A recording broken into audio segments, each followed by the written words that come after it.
Uno de los mayores inconvenientes que tiene el flash es la dureza de su luz. Esto hace que se produzcan desagradables brillos en las superficies de los objetos que fotografiamos. En los rostros de las personas que retratamos, por ejemplo, estos reflejos son muy evidentes, sobre todo en las partes de la cara menos carnosas como los pómulos, la frente o el tabique nasal, y le confieren un aspecto muy poco natural a nuestras fotografías. Los fabricantes lo saben, y la mayoría de ellos dotan a los flashes de un pequeño difusor para tratar de suavizar esta luz. Sin embargo, esto no es suficiente. Los fotógrafos hemos aprendido a solucionar este problema en el estudio con pantallas que difuminan la luz, pero fuera de él no resultan muy prácticas. Con la técnica del flash rebotado podremos evitar este problema en más de una ocasión. Lo primero de todo pondremos nuestro flash en manual, que es el tipo de flash más recomendado para hacer esta técnica. Una vez encendido el generador y con los ajustes para este tipo de flash ya realizados, dirigiremos la antorcha no hacia el sujeto como se hace normalmente, sino hacia el techo. Pues lo que vamos a tratar de hacer es que el primer destello del flash, el más agresivo, vaya al mencionado techo para que así la luz, una vez rebotada, llegue mucho más suavizada. A la hora de ajustar el diafragma habrá que tener un especial cuidado. Lo buscaremos teniendo en cuenta la distancia que recorre la luz, que ahora en vez de ir directa al objeto, sube al techo para luego bajar, recorriendo de esta forma más metros. En nuestro caso, aunque nos hallamos a unos 2 metros del sujeto, la luz recorrerá aproximadamente 3,5 metros o su equivalente en pies. El diafragma que ajustaremos entonces será en relación a esa distancia y no a la otra. Los flashes modernos, cuando levantamos el reflector, eliminan automáticamente la información en metros o pies, por lo que el diafragma lo buscaremos antes de hacer esta operación.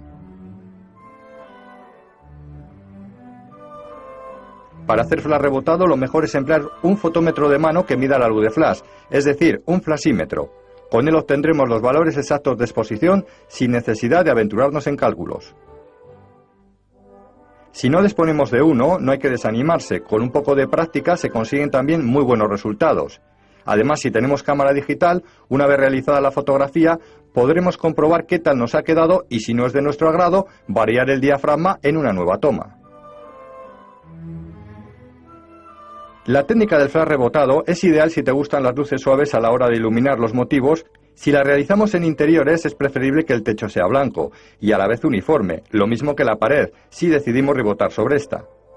Para poder hacerlo necesitamos un flash cuyo cabezal pueda girar o si no desplazarlo del eje de la cámara. Este tipo de iluminación produce otro efecto añadido aparte del de suavizar la luz, y es conveniente colocar un reflector o cartulina blanca al otro lado del objeto para rebajar, si así se desea, el contraste lumínico que se va a crear. Ese mismo reflector nos va a facilitar realizar esta técnica en exteriores o en lugares donde no dispongamos de un techo blanco. Una precaución: tanto si decidimos rebotar al techo como a la pared, deberemos tener mucho cuidado con el ángulo de orientación de la antorcha. Si lo colocamos para que el haz de luz golpee justo por encima del objeto, la luz caerá más atrás de él y no lo iluminará.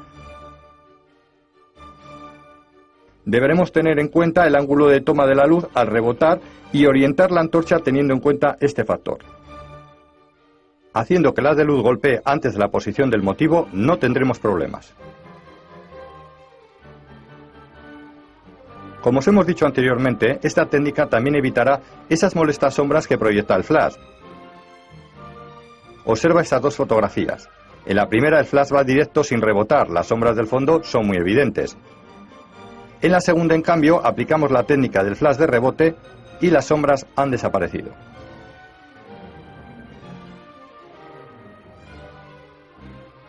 Estamos sin duda ante una de las técnicas más interesantes del flash, que de nuevo nos van a ayudar a entender lo importante que es saber manejar este aparato en fotografía. El flash de relleno se utiliza principalmente en dos tipos de situaciones muy concretas. Cuando tenemos un objeto o persona a contraluz, es decir, de espaldas a la fuente de luz, o cuando el sujeto, al no estar de espaldas, está recibiendo luz, la cual puede ser muy tenue y se desea rellenar, o muy dura y las sombras que produce se desean suavizar. Vamos con el primer caso.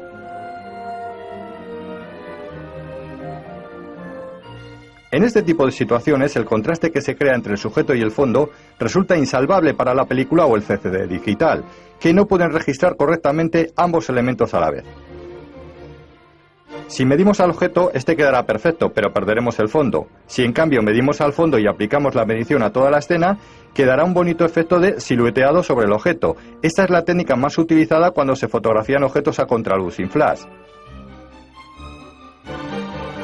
Los mejores momentos para realizarla son los días soleados, cuando el contraste entre el sol y la sombra es muy fuerte, o en los atardeceres de estos mismos días, o cualquier situación en la que se produzca un fuerte contraste de luz entre el sujeto y el fondo.